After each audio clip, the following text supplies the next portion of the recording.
Hello and welcome to another episode of Full Wales See Wales. I'm Robin Morgan. I'm Mel Owen. I'm Will Hayward. I'm Leanne Wood. Oh, we got a guest. Yes, please. Love having guests. Welcome. Diolch yn fawr. So great to have you here. Thank you. So, Leanne Wood, former leader of Plaid Cymru, former member of the Senedd for the Rhondda. Any other descriptions you'd like us to give you? No, I think that kind of covers it. So it was the 2016 election, wasn't it, where your profile when you applied leader really exploded because it was the first time we'd had those TV debates. It was the 2015 UK general election. 2015 UK general election. Yeah. See, we're so Wales focused here on Full Wales See Wales. We were just thinking of Senedd elections. Good save. Great save. There you go. There you go. That gets rid of my sudden drop in credibility. And you were on. It was the first time we'd really had those leadership debates with people outside of the big parties, wasn't it? Yes. You were on with Nigel Farage and basically said he was annoyed that there was treatment for people from overseas being treated for HIV/AIDS. That's right. On the NHS. And you suggested that this was not a pleasant way to conduct politics or indeed a useful way to conduct politics. And it went viral, didn't it? Yes, it did, yes. And I think up until that point, I don't think he'd been really challenged by peers, by other politicians. There had been journalistic challenges, of course, but, he seemed to me to be getting away with making statements that were whipping up fears and misrepresenting the facts, let's put it that way. And he was going unchallenged far too often. And I found myself at home shouting at the TV, shouting at the radio, why won't you challenge him on the facts? And so, not many of us are given the opportunity, are we, to do something about that. But I was in that moment. Yes, I challenged the rhetoric and I think it was needed and I think it was something that people just wanted to hear. And that's why it went on well, I think. Well, he's definitely learned his lesson. Well, I think more people should have challenged earlier on and maybe we wouldn't be where we are now. Did you expect that to happen? Did you think you might have to do that? I was ready to because I was aware of the politics that he was bringing to the table, but you can't prepare for a moment like that. You've just got to take advantage of a situation as it arises, I think. I wonder whether that's why why people sort of resonated with it, because it wasn't one of these, I've got a scripted line, I'm going to say this. It did feel in the moment, it did feel like a genuine reaction, which, a large proportion of the country probably felt in that moment as well. Yes, possibly. And I just remember standing there listening to this and thinking, oh, this is just awful politics. Where this can go is just horrendous. And I remember catching, first of all, Natalie Bennett's eye, and then I looked to my left and Nicola Sturgeon was there, and she just looked, I could see the look on her face, which was, pretty much disgust. So I just felt in that moment that I had back in as well to go for it. This is split second stuff really. But I'm just really glad I had the opportunity and I'm really glad that it went the way it did. I just wish there had been more consistent challenges early on and more people pointing out factual information, evidence, challenging that rhetoric because now it's become, probably you could say it's out of control. He's become so emboldened. It seems that he can say anything now. At the time, what was the pressure like? Because like Will said, it was the first time that the smaller parties had had the opportunity to be on a national stage like that. You were the only Welsh voice on the whole programme. So not only is that a pressure, but also you're a woman as well in a very male shouty space. Now, like present company, strongly excluded. Mm-hmm. I generally dislike working with men, if I'm going to be honest, because of the way that they speak over me. And sorry, can I just? That's why you work with a couple of soy boys. Like I said, love these guys most of the time, but it's already a very shouty environment anyway. And like, what was that like? Because I find it frustrating, even when I see women who I disagree with being shouted over and talked over or just kind of blatantly ignored as if their point wasn't important. What was it like to be in the room? Because I think I'd have had a mentee beat. I think I'd have lost it. But the pressure was massive because up until that point, Plaid Cymru had never had a platform like that. And I remember being in the Senedd group when Leanne Wood, my predecessor as leader of Plaid Cymru, was in despair after negotiations had failed to allow Plaid Cymru a seat at the table during the I Agree with Nick TV debates. So, you know, I was aware of how big a platform this was and how big an opportunity it was. And the big thing for me was I couldn't mess it up, you know. That was the pressure, really. There were, you know, all the membership of Plaid Cymru, all the supporters of Plaid Cymru, you know, needing to have a good show on that platform. I mean, the points that you raise about men shouting over you and all of that, I'm well used to all of that. And it is an issue. And I think it's an issue of wider misogyny and also class prejudice, because I think sometimes, you know, attitudes are that you are less than, you are not really meant to be here. You haven't come from Eton, or you haven't come from the private school system or the school tie background. You know, the classic question in Welsh politics is, who are your parents? You know, and my parents are not known in those sort of social circles. And so, yes, definitely, I think there was a feeling of being outside of things, but in a way that helps you become more determined not to let them shout over you or to not listen to you. You've just got to try and think and devise different tactics to make them listen and stop them shouting, I think. Is that still prevalent in the Senedd at the moment, would you say? Because we were speaking to Ellen Jones in a previous episode, and we were comparing the atmosphere in the Senedd compared to the atmosphere in the House of Commons and how different that is and the pros and cons. Like, do you still see that kind of element of toxicity within the Senedd? I think it's different in the Senedd. It's smaller, there are more women, it's a circular debating chamber, and all of those things impact on the way that the debate takes place. So I think it is less shouty and less aggressive than Westminster, but it's still not ideal. And there is definitely, you get the feeling on the part of some Senedd members that they are looking down on others. For a whole range of reasons. Some of that's misogyny based, but there are other reasons as well in the mix of all of that. And I think, you know, once you've been around a long time and you get tuned into this, and even the sort of very subtle microaggressions, you're likely to be very, very sensitive to. So I am sensitive to all of that. But we can't let that stand in the way of what we do, can we? Because otherwise we'll be crushed and they win. I'm being very careful when I interject here. I gave not for the listeners. I gave not a very confident nod there. I was like, Will, give 2 seconds of silence before you come in here. He's such a good man. I know. I'm such an ally. He is. I know. Is there any way I could not be mocked at this point? Not really. No, there isn't. No, this is reparations. Thank you. So, we're going to come on to stuff around the right, the growth of the right in politics after you've had some delicious treats in a bit.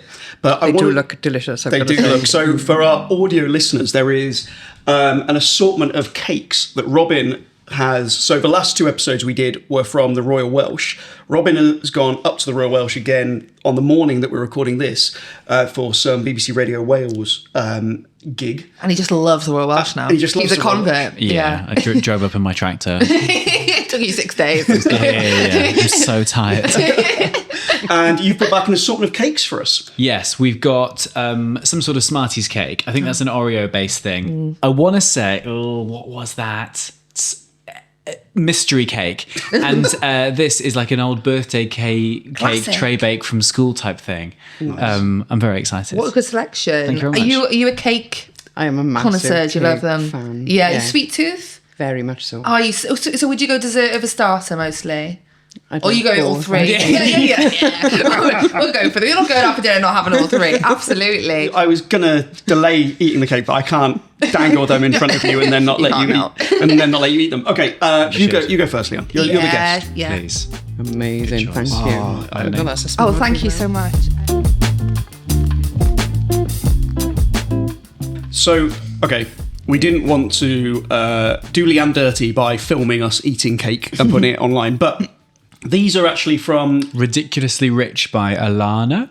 Amorous with Girl. There was a stall at the Royal Welsh. Apprentice I walked past it. The Apprentice winner. So Sir Alan Sugar. Lord Sugar. Come on. Sorry. show some damn respect. Goodness Robin. gracious. He will tweet you. He will. With bizarre things. It'll take him about 2 hours to write it. He will tweet you.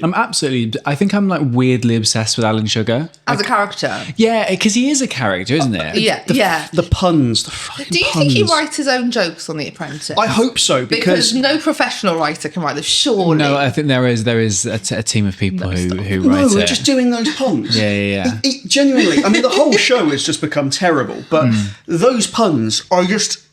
I can't. They're so bad. I think you get like 100 writers in a room with a typewriter, and then you sort of selling, and then you go, "Can I come out, Sir Alan?" And he goes, "No." No, you can't. And then he comes out of that room at the back, which looks like it's a sauna. Do you watch The Apprentice, then? No, I don't. Oh, then this is This is all over my head. Yeah, I mean, it's beneath you. To be completely honest, It really is, to be fair, yeah. So, what I wanted to ask you was, so before you went into politics, you went to Tonopandi Comp? I did, yeah. And you worked as a probation officer. I did. How long did you do that for? I mean, that role has changed a lot in recent years, as in now you've got to do a lot more with a lot less as a probation officer. Yeah, well, the changes were coming in as I was working in the service. I qualified in 1997 and I managed to stay for about 3 or 4 years before there were moves to change the service from being basically a welfare service, helping people rehabilitate. So they've come out of prison and you are there to try and facilitate their integration back into society. Yes, and to try and get them not to commit offences in the future, ideally, by putting a package of support services around them. So if there were addictions, you'd try to ensure they got services for that, for mental health, whatever it was that was required. But then the move was to become more punitive, and there was a discussion that the government wanted probation officers to work more closely with the benefit system, so that if people didn't turn up for their probation appointments, they'd get their money docked. And that just seemed to go against everything that I believed in, that I went into the profession for. And so I ended up resigning, going to work for Women's Aid for a bit, teaching on the social work course in Cardiff University, which is where probation officers used to train with social workers. And then the probation service was merged with the prison service. And so probation officers were expected to work in and out of prisons. And that was ultimately a really bad move. And then they privatised the probation service, or part privatised it, and then that was a disaster. So that was taken back into public ownership, but it's still part of the prison service and it's not devolved. And so if you're a woman who commits a crime and you're sentenced to custody, you can't serve your sentence in your country, your family. There's no women's prison. There's not a single women's prison in Wales. There are facilities, alternatives to custody, and lots have been talked about over many years, really, but we need the devolution of the criminal justice system to completely change it so that it is a rehabilitative service for probation, but also, you have to aim to cut crime and reduce crime, and what is shown to work in crime cutting is not prison, it's those social interventions and community interventions. Prison seems like, or the justice system as a whole seems like one of those red flags that is brought out to kind of wind up certain parts of the electorate when it comes to election time. And I was just wondering what your opinion is on kind of the use of that. I feel like we get up to an election, next thing we hear about the plasma screen TVs and prison cells, like that seems to come up every 4 or 5 years. But also the fact that, we should have more people in prisons, but then you've got other people saying that we're so overfilled anyway and the rates of reoffending are actually growing. And I was just wondering what your opinion would be, like, do you think it would be improved if it were devolved, like how Wales could approach it differently? Well, there's no guarantees that it could be better, but it would be smaller and more manageable, and it would, I'd like to think, be organised by a political grouping that would be more interested in rehabilitation than punishment. I think crime has always been used as a political football. It's one of those emotive issues like immigration that gets people really wound up. For reactionary politics and politicians, it's perfect. There are so many boxes that they can tick by raising crime and criminality. But, you know, when you look at who is in prison, the conditions in prison, the numbers that have gone up from 45,000 prisoners in England and Wales during Michael Howard's time as Home Secretary, and that was in 1995. And I remember this because I wrote an essay about it in university. And now it's over 80,000, coming up to 90,000. And, you know, so that's a doubling of the prison population in quite a short period of time, really.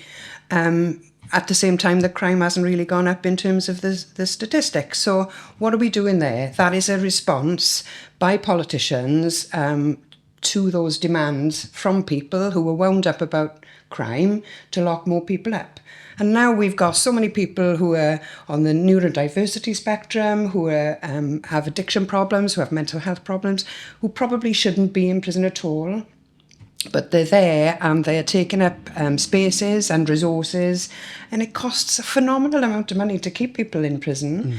For a fraction of that, you could have much better outcomes if we could just look at this from a more sensible perspective. And that seems increasingly more difficult to do these days, I think. Yeah, I saw a figure only a couple of months ago that said, I can't remember the exact figure now, but the number of men in prison who have head injuries is like over half, you know, and that can't, it's not a coincidence at the end of the day. And the amount of people who, I read the Secret Barrister book at the same time that everybody else did. And like, you know, seeing how crazy it is the amount of people who, like you say, are neurodivergent or suffer with their mental health, who are put in prison where actually there's probably really not the best resource at all.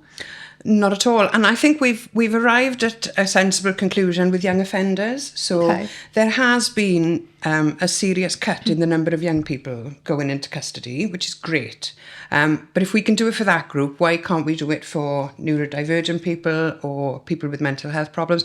And I'm not saying everybody, because there will be some people who have committed horrendous crimes who do need to be in a safe place for them and for the community.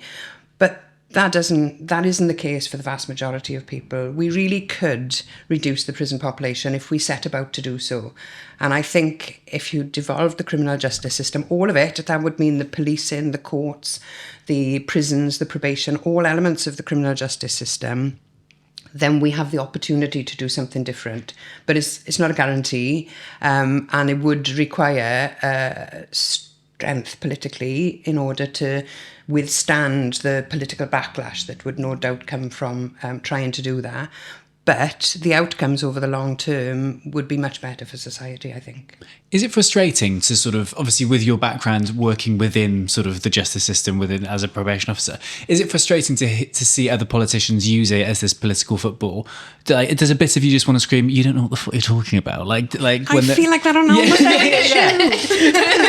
Yeah, it must be infuriating. Yes, extremely. I mean, you spend time becoming or developing some expertise or some understanding of an issue, whatever that is. I mean, 20 years ago, I was a probation officer. This is a long time out of my professional work. But, you know, now I'm working in community energy and the discussion on net zero and climate change. And I don't know, it's a place where it's not informed by good evidence or substance. It's knee-jerk. It's often emotional, driven.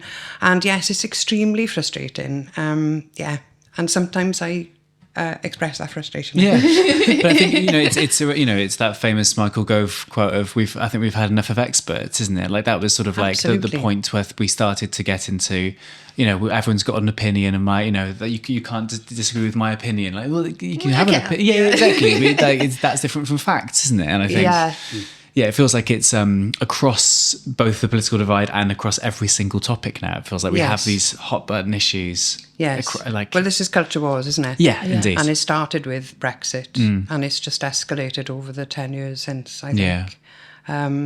And I don't think it's run out of steam yet either. Like, politics should be something that's really, like, invigorating, because you should feel like, oh, this is going to make a difference. It should be something that's quite exciting. And you like to think that people would approach it by, we all want the same thing when it comes to crime. We all want less crime, and we want to have to spend less of our taxpayers' money on dealing with the consequences and dealing with crime. And you like to think that people go, right, what's the evidence suggest is the best way to do that? But it isn't, because people have vested interest, don't they? And ultimately, sometimes power is its own reward. Completely not related to that subject at all. Let's talk about the rise of reform and the far right in the valleys. You're from the Rhondda. You've always lived there. You've got it's where you live now. The valleys has been really aggressively targeted by not just reform, but people even more extreme on the political spectrum. We've seen elements of the far right, some of the worst people you can imagine, really targeting those communities. Firstly, is that something you've seen? Am I barking up the wrong tree with that? And why do you think they're targeting that area? I think I'll answer the second question first. I think they're targeting areas where there is a lot of political dissatisfaction and anger and frustration. And there is no doubt that the valleys have good reason to be all of those things. Yeah. People have been so badly let down. In my lifetime, I remember the fallout from the miners' strike and the serious unemployment that came after that, and the promises that have been made over years that things would get better and jobs would come, and nothing's happened. Young people leaving. The state of housing is going down. There's just not money to invest locally. Austerity has killed off so many public services. We used to have youth clubs, we used to have libraries, we used to have day centres for older people, and all of those facilities have gone. And people just feel a real sense of, can things get worse? We saw the electricity bills go up then, didn't we? And the price of food and everything after all of that. Can things get worse? And I think, the Brexit vote was probably a reaction to just thinking, well, things can't get worse. We might as well just try to do something completely different. And I think this is similar. We've tried doing politics in the sort of mainstream way. We've tried the Labour Party, we've tried Plaid Cymru, we've perhaps dabbled a little bit with the Conservatives, not too much in the valleys, but none of it's really delivered for us. And I think part of that is, we've got a Senedd without economic powers, but people don't really understand the differences between powers between Westminster and the Senedd, so it's quite easy to blame the Senedd. I was watching people blaming the Senedd for the closure of Port Talbot Steelworks. And it's just, you can see why the frustrations are there and why they are directed in the way that they are. And I think that a lack of political education and ways to help people understand how decisions are made are part of the problem. We still see way too far low turnouts in local government elections and Senedd elections, and the turnout for Westminster elections are on the way down as well. It's 20% lower than Scotland devolved elections, aren't they? We're like 20 percentage points lower in Wales than they are in Scotland. I'm not surprised by that. I mean, I've spent a bit of time in Scotland during the referendum campaign for independence. Which side were you campaigning for? I don't think you can guess. But it was phenomenal. Honestly, it was phenomenal to see that as an example of democratic renewal in a country, and speaking to people who had never voted before, who were fired up to vote for that, who could see that it was an opportunity to do something different and to change the way of doing things. And, I got really excited, and I could see lots of other people were as well. It was an incredible political experience. So I'm not surprised, knowing that that country has gone through that process to the point where, taxi drivers, waiters in cafes, anybody you were coming across was interested in talking to you about politics during that time. I'd never come across anything like that before, and I've never come across anything like it since. So I'm not surprised people in Scotland are more politically engaged. But that said, they're not immune from these problems either in Scotland. Yeah. The far right are surging everywhere, not just in the UK either, across the world. I remember just a few days ago. I say I can remember 48 hours ago when I was looking at some graphs. I was speaking to some economists for some research I'm doing, and I was looking at the areas of Europe which are the poorest, and it had essentially every country. It had how rich the richest people are and how poor the poorest people are. And although Britain is quite rich, if you look at the total amount, areas of the valleys have been overtaken by so many parts of Eastern Europe, which were so far behind them. That's right. Just 20 years ago. And you can see why people are annoyed. And obviously the far right and Reform are tapping into that. You turned up recently at was it a Reform meeting? Talk us through what happened. I went to a Reform meeting that was held in my local area in Pennagraig in the Rhondda. The Stand Up to Racism campaign group were organising a small demonstration outside. I joined that first, and then went into the meeting to listen to what they had to say, and with the aim of challenging some of the rhetoric, some of the false information that I was expecting to hear. Did they recognise you when you went in? Yeah. It's me. It's the big dog. You know it. Yeah, they did. And they didn't start the meeting. And we sat there for an hour over the time of the meeting start. Let me just picture Sorry, this is brilliant. You're so you sat there, yeah. Go on, no. So you sat there and they just refused to start it. That's right. Yeah. This is a flex, though. In my head, it's completely silent and the clock's just ticking in the background. My second-hand embarrassment is ticking off at the moment. What did you do? I sat and waited and waited and waited, and I could see them walking around and having conversations with each other. And then this guy picked up a mobile phone and pretended to talk to somebody and asked them to phone the police and get them to come. Oh, yeah, that's so embarrassing. It's the cringiest thing ever. Were they going to call the police? Well, I was thinking this would be interesting. The police I got to come admit, out. I would love to write the story. Police drag Leanne Wood out of far right rally. Sitting there silently. They're sitting there quietly and waiting for them to say stuff. So, how long did you stay? So they didn't start the meeting? No, I think the meeting was due to start at 7 o'clock, and I was about 10 to 8 when the organiser came and asked me to leave and said, "We're not going to start this meeting while you're here. Will you leave?" And I said, "I thought you were in favour of free speech. Yeah. I've come here to debate and discuss with you politics in my home patch. Yeah. I'd like to stay and do that. No, leave." Such And I said, snowflakes. "So this is an open meeting. You've put on Facebook that this meeting was happening. Yeah. So it's a public meeting. No, we're all Reform members here." So I asked, "Are you all Reform members?" "Yes, we're all Reform members." So I left, and yeah, I could see that it was going nowhere. That's incredibly brave. It is. I will say, although, it's brave for anybody. Again, to go back, the fact that you're a woman as well, we know that the politics is not the safest environment for women anyway. That is incredibly brave of you. So you must feel very strongly about this to put yourself in that kind of position. I do feel very strongly, yes, I do. And I can see that this can go in a very, very bad way into a very, very bad place. And I think people need to take a stand. And if we don't, and we stay silent, and they're allowed to grow and win people's opinion over, then, the more support they've got, the bigger trouble we're going to be in. So I do feel very, very strongly about this. And I've turned my social media accounts into anti-far right campaigning platforms now, both on Facebook and X. I can't see anything bigger in terms of a threat to our communities here. But there's a counter to that as well, isn't there? Because there are positive things we can do. We can work more closely together with other people in communities and try to build something there. We can expose them and outline the problems with them and encourage debate, but there will be pushback, and some of the people involved in some of these outfits are pretty violent individuals, so it isn't without risk, but that violence is going to become a lot more risky if we don't try to stem it now, I think.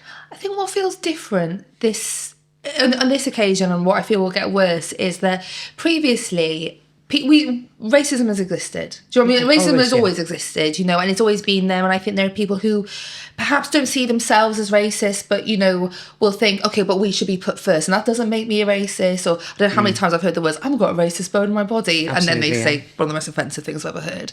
But on this occasion, it feels like there are a lot of people going, yeah, I am. Yeah, I am. What are you going to do about it? We've talked before on the pod about, like, you know, the Overton window and what is seen as politically acceptable to say in public and online and things like that has shifted so far to the right now. I suppose since 2015 when you know you challenged Nigel Farage, and he's still saying, you know, similar things. Or worse now. And then obviously his followers seem to be sort of quite emboldened, I suppose, especially seeing him poll. I suppose it's a similar thing to Trump as well, isn't it? Exactly, we don't need to hide now. We don't need to hide, and we can be vocal about these things now. Their very presence emboldens that kind of behaviour, I think. So the fact that Nigel Farage was on BBC Question Time, I think it was 36 or 37 times in the time that I was leader of Plaid Cymru. Just in the time, how long were you leader for? 6 years. And I think the figures were, I had done it 18 times at that point, and he had done it at 37. He was a MEP, so there were 6 times a year. Yeah. Once every 2 months for 6 years. That's the creation of a character, isn't it? Giving somebody that space because they make good telly and they make, you know... it's terrifying, really, how quickly it can happen. But it's the same as Trump in America, exactly the same. Yeah. And that's why I think we need to be concerned, because we can see what's happening there and how the immigration controls are just taking people out, how the rule book is being ripped up, how all of those people who were involved in the what do they call it, the insurrection on the January the 6th, they were all pardoned. You know, you can see if that happened here, who would be let out of jail? All the racists, or the people who were in there first? You'd be straight in. You'd be in prison straight away. As soon as... So I actually had a conversation with someone from Reform. They're pretty low level. They're in Wales. And they were talking to me because the amount of people from Reform who ring me to bitch and moan about other people in Reform and think it's a story is hilarious. But I was talking to one of them and I said, well, you know, you guys are looking really good for next election. He was like, well, you know, I hope so. And I said, well, as soon as you're in, I'd be straight against the wall. And he went, oh, yeah. And I was like, what? Well, at least you know now. They're honest with you. It's honesty. Honesty. Right. What I do want to make clear to people listening is this podcast is not going to be relentlessly depressing. But what I do want to ask you before we make this less depressing is, where do you think this leads? Where do you think this othering of people who are our neighbours and who live in our communities, where do you think this othering takes us? That's a very good question, and I think it's the key question, really, because I think as soon as you start finding acceptable that certain groups of people in minorities are okay to be put down in public or punched down on, and we've seen it with trans people, we've seen it with immigrants, who's next? That would be the first question that I ask. But it does mean that...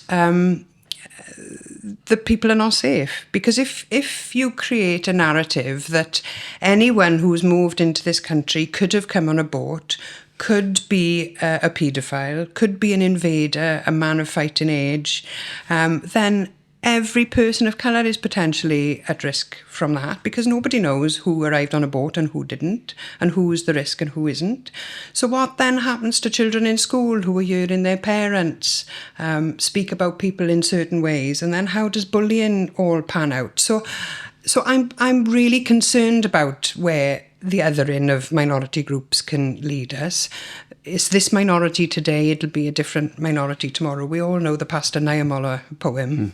I completely agree with you, and I share those same fears. And what frustrates me a lot of the time is that despite the headway that Reform seem to be making in Wales, there's a split almost with, and, you know, speaking to you from like, your Plaid Cymru background, Cymru Cymraeg, Welsh-speaking Wales, seem to think they're no part of the problem whatsoever, that couldn't possibly happen in Welsh-speaking Wales, or the Welsher areas, and I hate that phrase, but the Welsher areas of Wales, and that's a Valley's problem. That's something that happens where we're not there.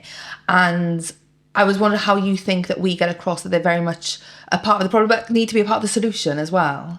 Well, everybody is impacted by this. I mean, there are particular issues in areas where there's greater levels of deprivation. There's no doubt about that.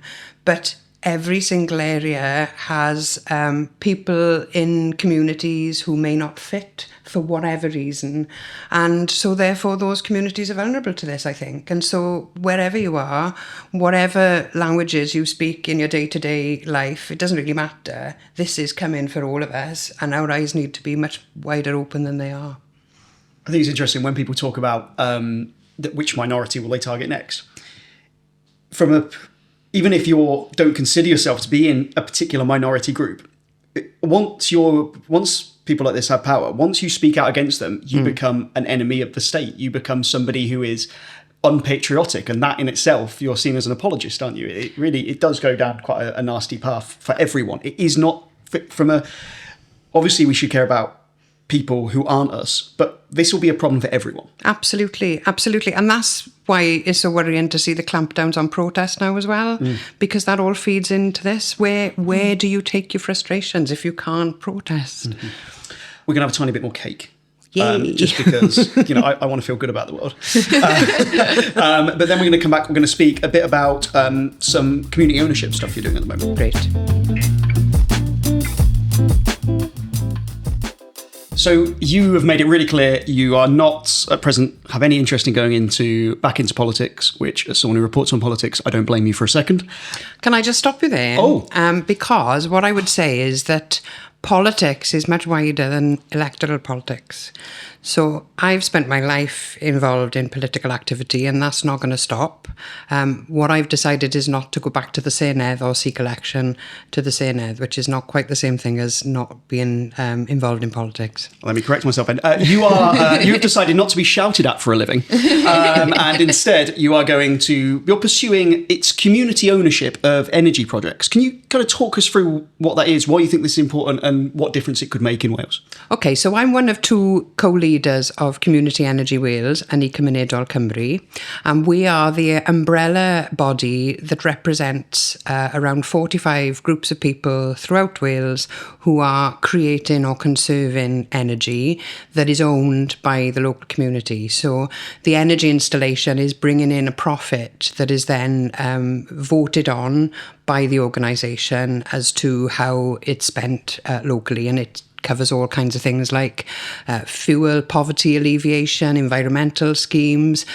Some groups have purchased property. There are electric vehicle car share schemes. There's a whole range of activities that come out of the profits of community ownership. So just to be clear, so would it be like me, Robin and Mel lived in a village together? That'd be... That's what it feels like this week. I've seen so much of you. We've seen a lot of each other. I'm not complaining. You sound thrilled about it. And we bought a piece of land and we would put a turbine on it, for instance.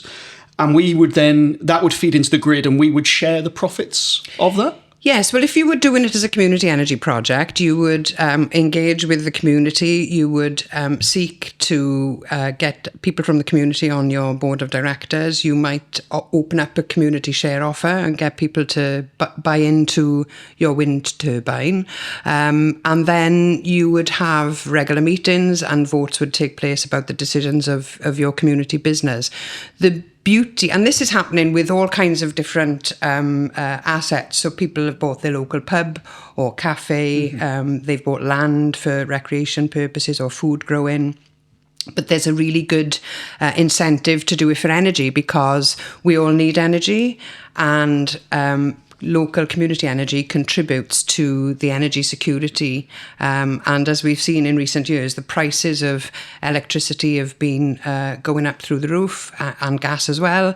And so if we can do much more of that locally, create energy in a place and then sell that energy to local people in that place at a lower cost because it doesn't have to go through the distribution system, then everyone's a winner. But you're also then building up a system that is not subject to, price hikes if Putin invades Ukraine or whatever. I imagine people are a hell of a lot more inclined to accept, developments in their area when they're actually going to be benefiting from it. It's not just been siphoned off. And obviously, historically, resources being extracted from Wales has been, to use a modern word, triggering for people, hasn't it? So this is reason, yeah. So, and this is the question really now that we're all facing. So, in previous energy revolutions, let's look at coal. We saw a massively extractive industry, and some of the poorest places now are the places that should be very wealthy as a result of those natural resources that were under people's feet. What we can't do is make the same mistake again. We're facing another energy revolution. We have to decarbonise. We have to end our addiction to fossil fuels. Nuclear power takes too long to build. We haven't got time. So changing the way we source our energy is absolutely essential. What we can't do is do that in a way that people feel that they are being done to and extracted from again. So Community Energy Wales are about to publish our manifesto for the Senedd elections. So that's something you're going to show to parties and try and get parties to sign up to that? Yes. Okay. So in the Eisteddfod, we'll be holding an event, and then in September, we're holding a fuller event in Bethesda at one of our projects, in Owen, and we'll be laying out there a whole series of measures that politicians can sign up to implement in. I mean, everyone says they support community energy, right? Yeah. But we want to see where the money, if the money's where the mouth is on this, and signing up to the creation of a community wealth fund, to the creation of a new levy on natural resources, so that the companies, energy companies, whether it's green energy or hopefully we won't be seeing much more non-green energy, but they make a substantial contribution for the natural resources that they use in our communities, and then communities have some level, hopefully, of resistance when yet another round of austerity comes, because that's inevitable, really, in the political cycle. How does this type of politics feel compared to more party political stuff? Are you enjoying this more? Do you feel like there's more chance of making a difference in this type of politics that you're undertaking now?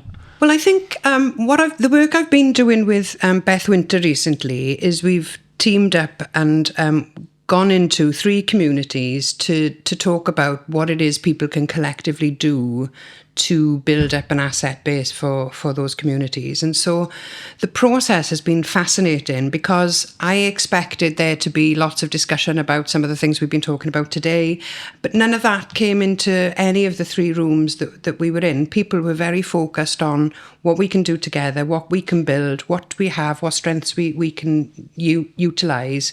And the conversation was really nourishing and positive and hopeful. So it just feels for me now that I feel I can make progress in this space.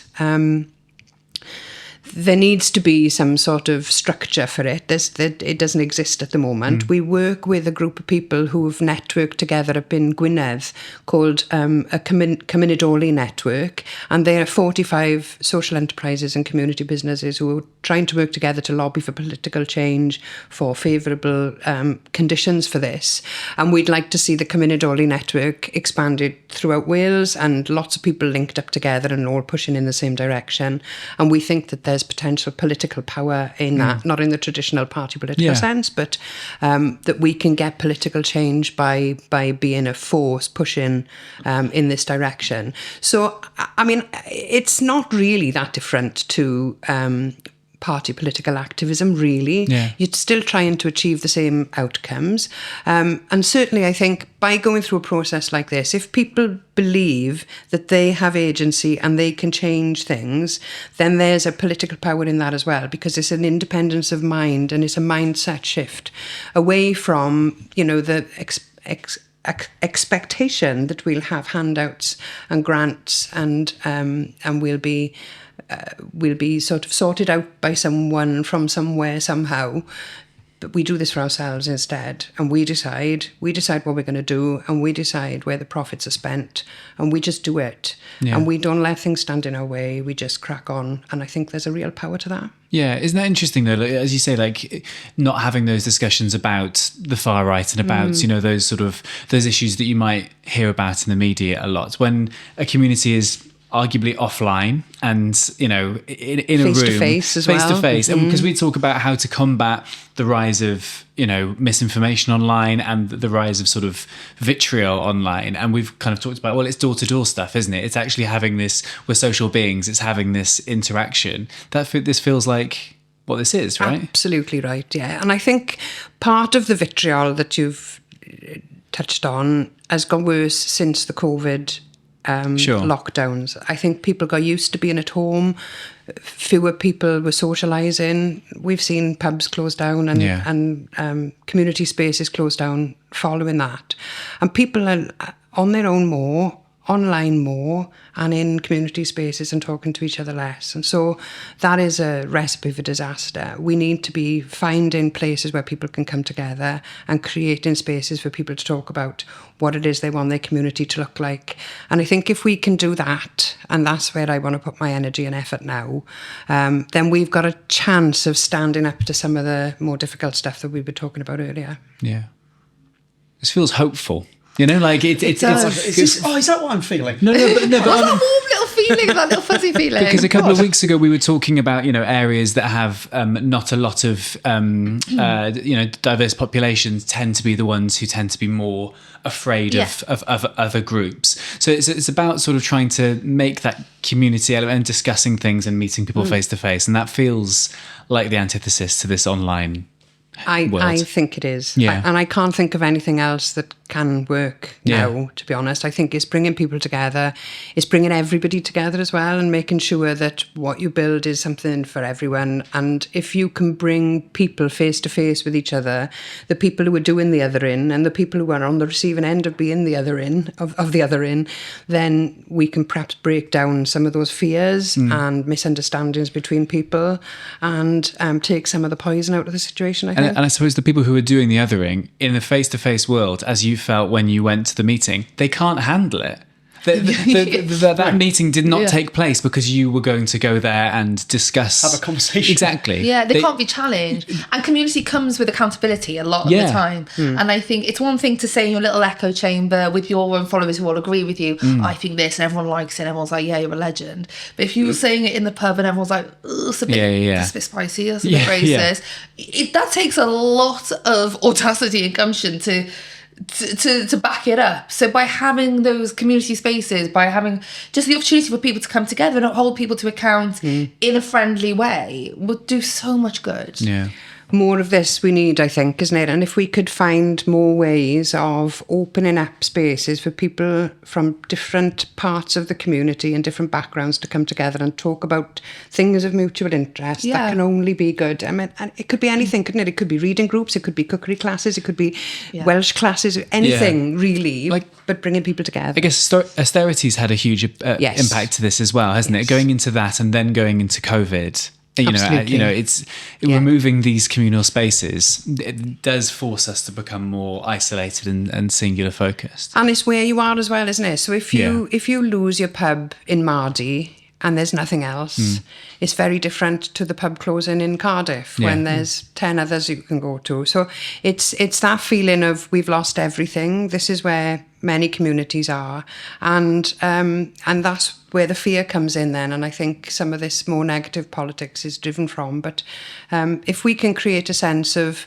well, we have lost a lot, but we can do a lot together to build things back up as well, then you're just looking at things through a different lens. And I think the word hope is really important in all of this, because it's easy to just get sucked into a pit of despair, I think. Whereas if you offer some glimmer of hope somewhere, then you avoid what comes with despair. Yeah. It's so important to consider that change, when we talk about these people feel left behind, disenfranchised, so they want change, doesn't have to look like change can be bad. Yeah, exactly. But, change can look like things getting better as well. It doesn't have to be supporting an extreme. It can be, looking at things in the hopeful way that you've described.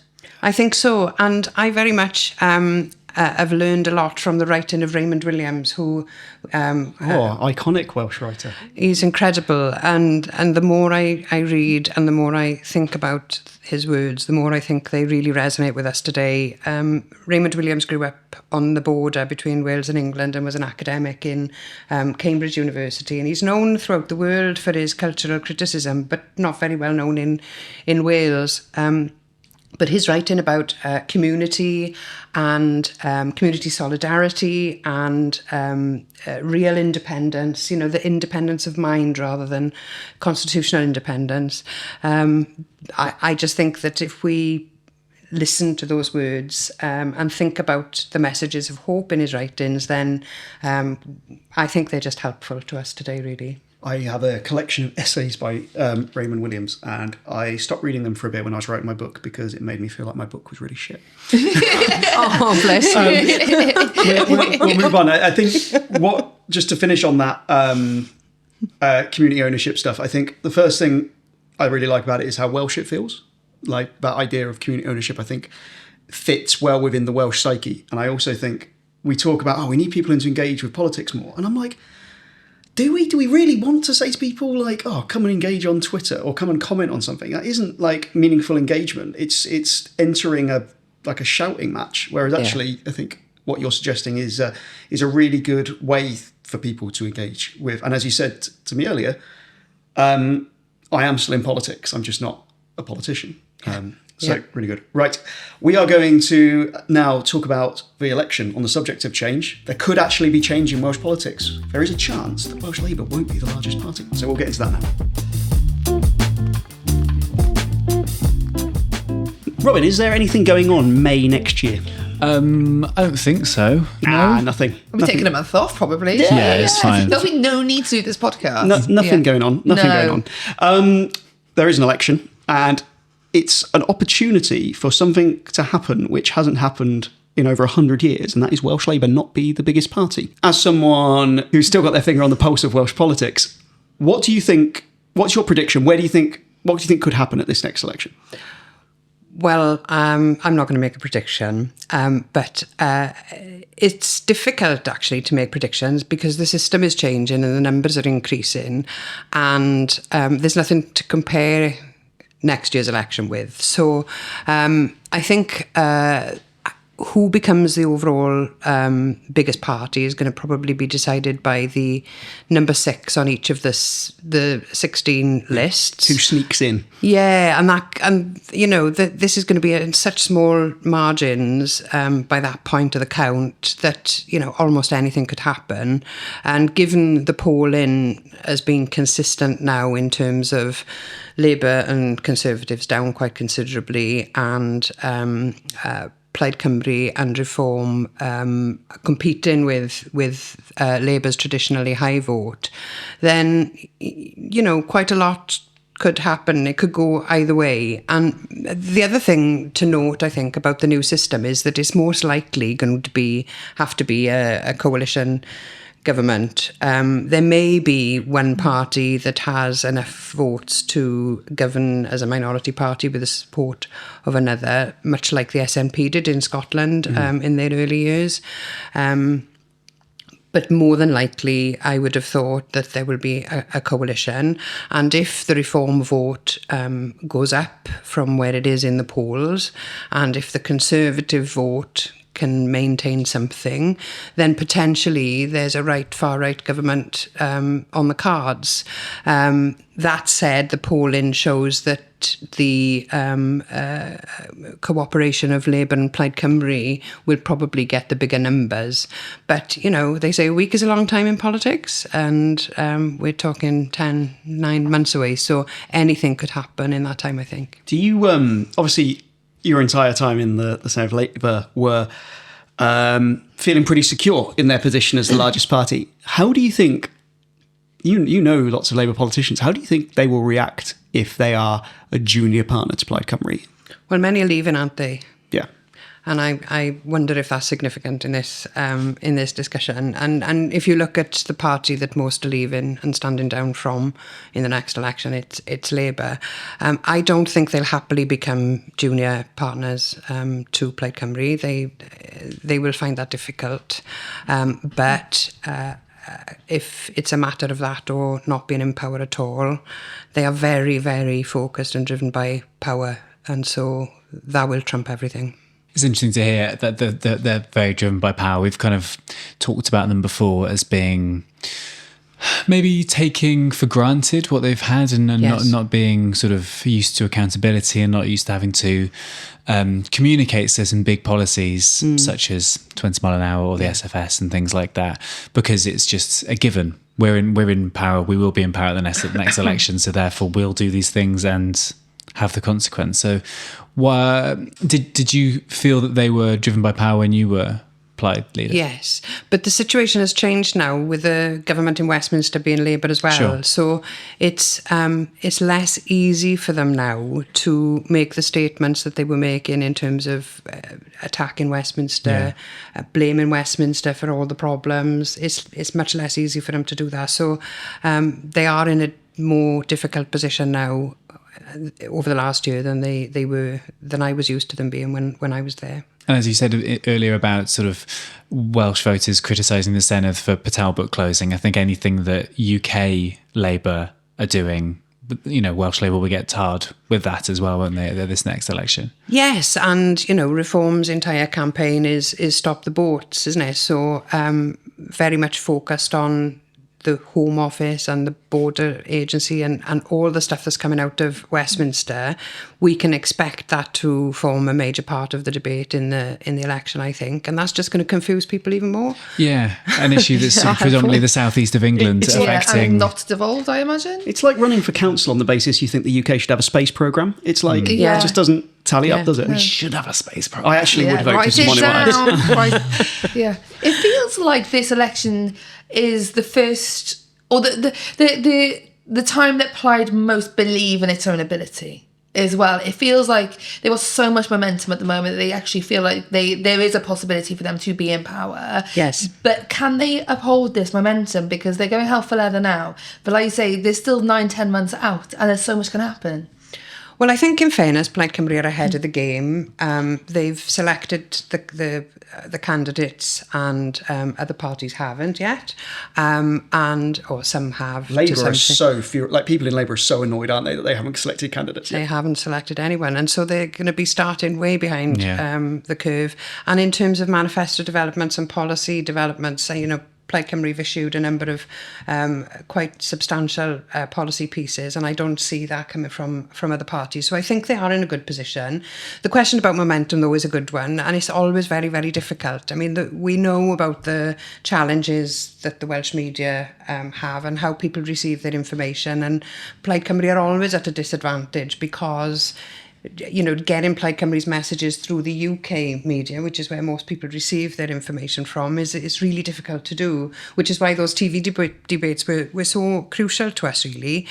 So there is a challenge. There's the conference season coming up in the autumn, so that's an opportunity to lay out a full programme.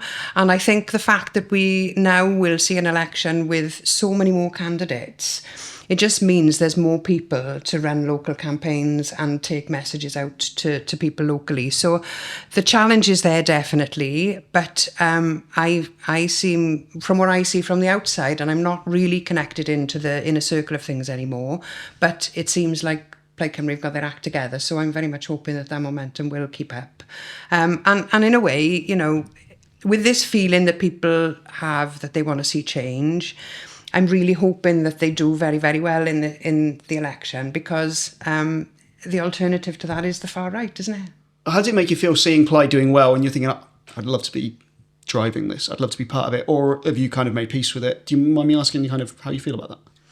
Well, I'm really, really keen for Plaid Cymru to do well. And I think that as a party member, I've been a party member for, I think, 34 years. I mean, that's going to be a boost, isn't it, for all of us as party members. But also, I think it links with the community work that I was talking about as well, because the economic plan that has been produced by Plaid Cymru, which is, I understand, going to feed through into the manifesto, is very much about community ownership, the devolution of the Crown estates, the development of energy and all of that kind of stuff that I'm really interested in. So I see very much, the opportunity with the Plaid Cymru government to have people very close to decision making, who I'm close to politically and personally as well. So I think there are great opportunities from Plaid Cymru's success. I mean, there's an element that, is a bit like, oh God, it would have been great to be there in these sort of conditions. But, I spent 20 years in the Senedd, and I tried in numerous different ways to progress the politics that I feel strongly about. And I feel like I did hit a bit of a buffer by the end. So I think it's time now to try and find other ways of trying to achieve the same outcomes and carrying on working with the same people, and more of them, hopefully. But yeah, it's quite an exciting time to be a Plaid Cymru member at the moment, really. On election night, will you be like watching it, itching, being like, oh, I want to go down there? Or you'd be like, thank goodness I'm not doing that? I'm hoping I'll be on telly talking about it. We'll see you there. Some quick fire questions then. Were there any politicians from other parties? Were there any that you thought, I really like them? Or is there anyone that really wound you up when you were in there? Was there anyone who could really push your buttons? Just interested if there's any, because I always find that interpersonal relationships between people of different parties quite interesting. There were plenty who pushed my buttons, but I'm not going to tell you who they are because I don't want to give them the satisfaction of knowing that they did that. I know. And Drake first. But actually, the Senedd is quite a good place for cross-party working. There are numerous Senedd members who I've worked with over the years, especially in Labour, but I worked quite well and closely with Kirsty Williams, for example, when she was the Liberal Democrat. Yes, not so much the Tories, really. Who was your favourite Welsh Tory? You're going to say David Melding, aren't you? Yeah. Oh, that was quite sweet. Yeah. Yeah, he's everybody's favourite Tory though, isn't he? It's one of my favourite people. Yeah, he's not like a proper Tory though, is he? I don't see him as being typical. What you said about the Senedd being circular really stuck with me. That making it sort of a less sort of toxic environment than the House of Commons, and it just made me think, what if we made it all like Michael McIntyre's The Wheel and just constantly started spilling around? Oh my God, that'd be brilliant. That would be so good. Yeah, but that means you sometimes have to be close to reform people, wouldn't it? So it's true, but they'd have to also be close to you, and you could influence them. There's also that. Or they just stop talking when she was nearby. Yeah, exactly. It would stop people storming out as well, because if it's moving around constantly, it's like trying to get off a carousel. And you're sort of like, might be fun. Gareth Davis is smashing through them. Then it's gone round and round. Well, if you get to interview Ellen Jones again, flag it up. Yeah, I might. Leanne Wood, diolch yn fawr. Thank you so much for coming on for Wales See Wales. It's been really lovely to have you. Diolch yn fawr. Diolch.